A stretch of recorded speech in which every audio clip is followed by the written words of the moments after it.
Est-ce que vous vous souvenez du petit Fayed? On a fait une vidéo dessus il y a 2 ans, à l'époque où mes miniatures étaient pourries, c'était en jaune et vert avec des pavés de texte.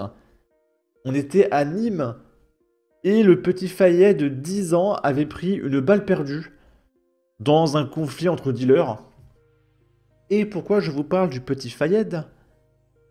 C'est parce que ça y est, le tueur il est dehors. Donc en fait il a fait 2 ans. Ça va 2 ans pour meurtre en France? Rentable? Après, le mec, là, il retourne dealer, il se refait 10 000 € par jour. Ça va, c'est rentable. Le petit Fayed, qui est décédé d'une balle perdue par les dealers en 2023 à Nîmes, un suspect libéré de prison par la justice, est retrouvé à nouveau à traîner en ville avec un couteau et des stupéfiants. Il se fiche royalement du contrôle judiciaire. Lorsqu'il est sorti de détention provisoire, il y a quelques mois, d'une prison des Bouches-du-Rhône, il avait comme principale obligation de son contrôle judiciaire l'interdiction de revenir à Nîmes. Mais ce jeune homme avait probablement le mal du pays, et il a été aperçu hier mercredi dans les rues de Nîmes, sur une trottinette. Lorsque les policiers ont voulu le contrôler, il a essayé en vain de s'enfuir. Un suspect qui a été interpellé avec quelques grammes de stupéfiants sur lui et un couteau. Le contrôle judiciaire du mis en examen devait être annulé ce jeudi au tribunal de Nîmes. Il devrait donc repartir en détention. Et donc je pense, si on parle de suspect, c'est que ça veut dire que ça fait 2 ans que l'enquête est en cours, parce que vu que c'est une balle perdue, on ne sait pas précisément qui c'est qui a tiré et c'est quel dealer qui est vraiment directement responsable, alors qu'en réalité, la totalité des dealers qui étaient sur place, on devrait tous les foutre en tôle. Et ils prennent tous perpétuité. Ils sont tous responsables. Mais non, vu qu'on sait pas, bah c'est un suspect. Donc bon bah c'est un suspect, alors il fait que 2 ans. Voilà, relâchez-le. Là on va parler de Nicolas. Et je parle pas de Nicolas qui paye. Alors j'en ai parlé il y a quelques jours. Il y avait un jeune Naël qui a fait un refus d'obtempérer à bord d'une voiture volée. Il est rentré dans la voiture de Nicolas. On a une petite vidéo que j'avais montrée où il y a un journaliste professionnel qui nous disait Wallah, c'est une dinguerie, Wallah. Je trouve que c'est eux, voilà. Toyota, ça. Wallah, y'a Yanis, les gars. Et du coup, on a des nouvelles de Nicolas. La famille accidentée témoigne et réclame justice. Valeurs Actuelles a pu rencontrer Nicolas et Élise ainsi que leur gamin de 16 mois dont la voiture a été percutée par 3 voyous qui roulaient à bord d'une voiture volée pour fuir la police. Des voyous. Non, ce sont des criminels. Pour leur échapper, le conducteur prend tous les risques. Avec des accélérations jusqu'à 120 km/h, il manque de percuter une première fois un piéton, ce qui ne semble pas pour autant effrayer les passagers. On dirait vraiment l'histoire de Naël. Hein. À l'intérieur du véhicule, l'un d'eux se filme en direct sur les réseaux sociaux à l'aide de son téléphone portable. Valeurs Actuelles a pu visionner une de ces vidéos. On y voit un des passagers, visiblement adolescent, assis à l'arrière du véhicule et qui se filme en répétant « Le Coran de la Mecque, on est mort !» Donc sûrement un chrétien intégriste qui vote Rassemblement National. Lorsqu'il se réveille, Nicolas se retrouve totalement encastré dans la voiture. Impossible de sortir. Sa femme parvient à sortir et se précipite à l'arrière pour dégager le petit garçon en larmes. Selon nos informations, le conducteur est un mineur de 17 ans, d'origine africaine, très défavorablement connu de la police, sans déconner. Surnommé Paupiette, il a déjà été interpellé pour de nombreuses infractions ces dernières années, allant du vol à la détention de stupéfiants, en passant par des violences, ainsi que des conduites sans permis, des refus d'obtempérer, recel de véhicules volés, et évidemment, il était toujours en liberté. Soit des faits similaires à ceux commis ce lundi. Il finira par tuer quelqu'un, confirme une source policière. Les 2 passagers et le conducteur ont été examinés par un médecin, placés en garde à vue, puis déférés. Les victimes, de leur côté, ont accepté de se confier à Valeurs Actuelles.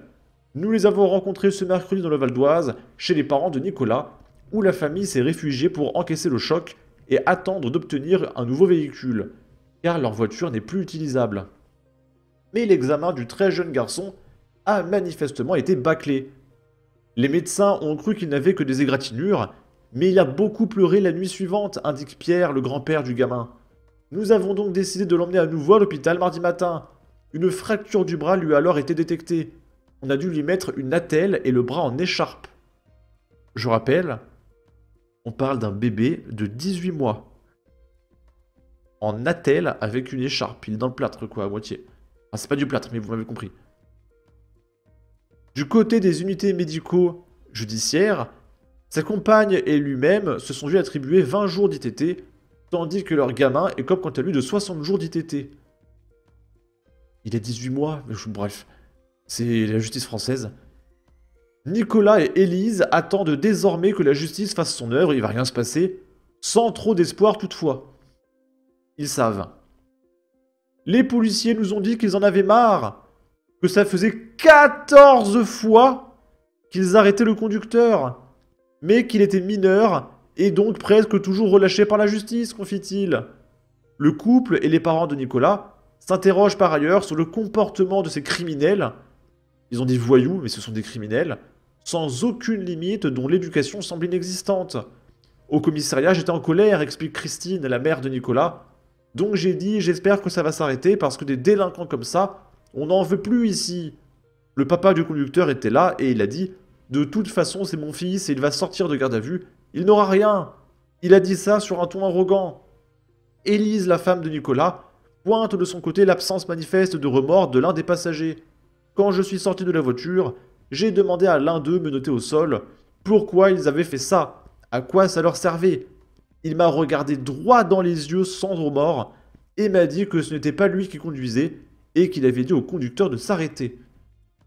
Que donc c'est pas sa faute. Ça fait déjà 2 affaires de dingue hein, qu'on regarde.